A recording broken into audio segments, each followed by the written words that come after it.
హల్లెలూయా. దేవుని యొక్క పరిశుద్ధమైన లేఖన భాగాల్లో నుండి కొన్ని విషయాలను మనం జ్ఞాపకం చేసుకుందాం ప్రియులారా. పరిశుద్ధాత్మ దేవుని యొక్క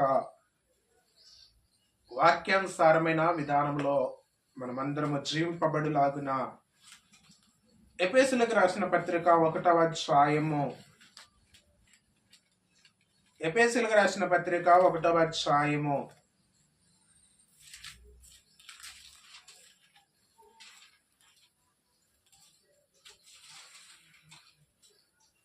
6వ వచన భాగాన్ని మనం చదువుకుందాం. ఎఫెసీయులకు రాసిన పత్రిక 1వ అధ్యాయము 6వ వచనాన్ని మనం చదువుకుందాం. ఎట్లనగా తన ప్రియునందు తను ఉచితముగా మనకి అనుగ్రహించిన తన కృపా మహిమనకు కీర్తి కలుగునట్లు తన చిత్త ప్రకారమైన దయా సంకల్పము చొప్పున యేసు క్రీస్తు ద్వారా తన కుమారునిగా స్వీకరించుటకై మనలను ముందుగా కోసం నిర్ణయించుకొని ఎవరి కోసము? తన కోసము నిర్ణయించుకొని మనము తన ఎద్దట పరిశుద్ధులమును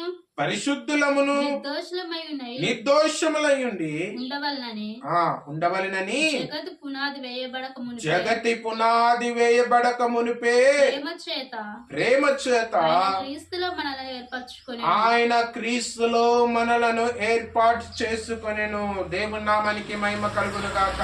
హల్లెలూయా, హల్లెలూయా.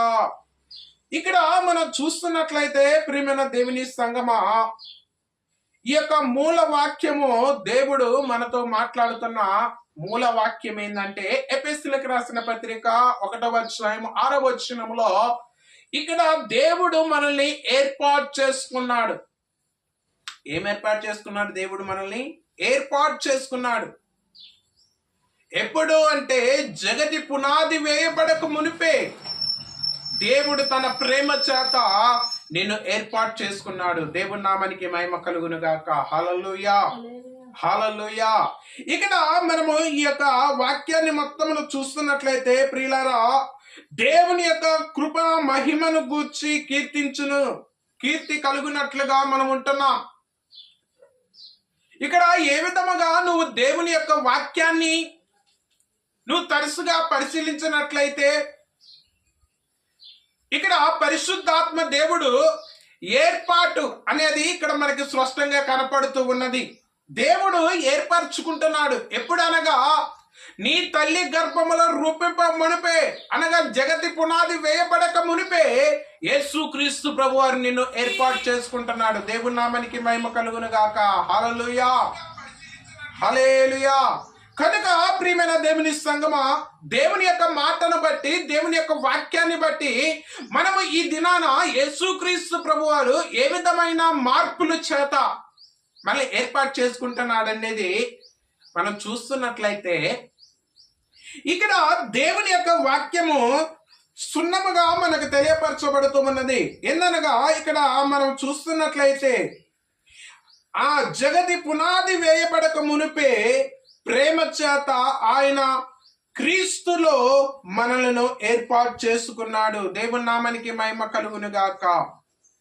దేవుడు ఎక్కడ ఏర్పాటు చేసుకున్నాడంట? ఆయన క్రీస్తులో మనలను దేవుడు ఏర్పాటు చేసుకున్నాడు.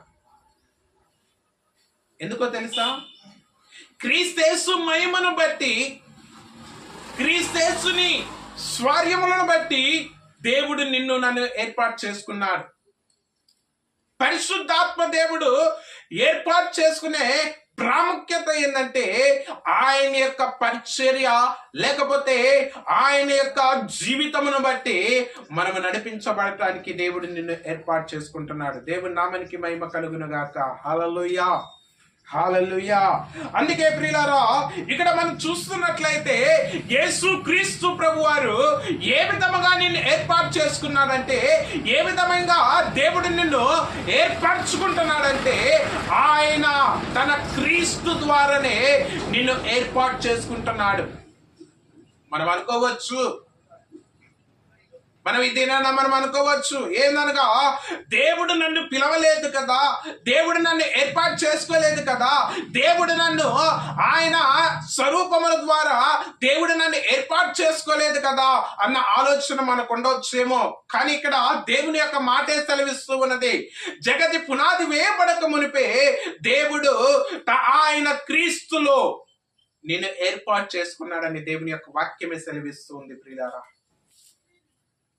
ఎందుకనగా పరిశుద్ధాత్మ దేవుడు నిన్ను ఏర్పాటు చేసుకున్నది ఆయన యందు నమ్మకముతో, విశ్వాసములో నువ్వు జీవింపబడటానికి క్రీస్తు ద్వారా నిన్ను ఏర్పాటు చేసుకున్నాడని దేవుని యొక్క వాక్యమే సెలవిస్తూ ఉన్నది. దేవుని నామానికి మహిమ కలుగును గాక. హల్లెలూయా, హల్లెలూయా. అందుకే ప్రియులారా, ఇక్కడ దేవుని యొక్క మాటను మనం చూస్తున్నట్లయితే, ఎప్పుడు దేవుడు నిన్ను ఏర్పాటు చేసుకున్నాడు, ఏ క్షణంలో దేవుడు నిన్ను ఏర్పాటు చేసుకున్నాడంటే, ఎప్పుడు దేవుడు ఏర్పాటు చేసి ఉన్నాడు నిన్ను. ఎప్పుడు ఏర్పాటు చేసి ఉన్నాడు మనల్ని?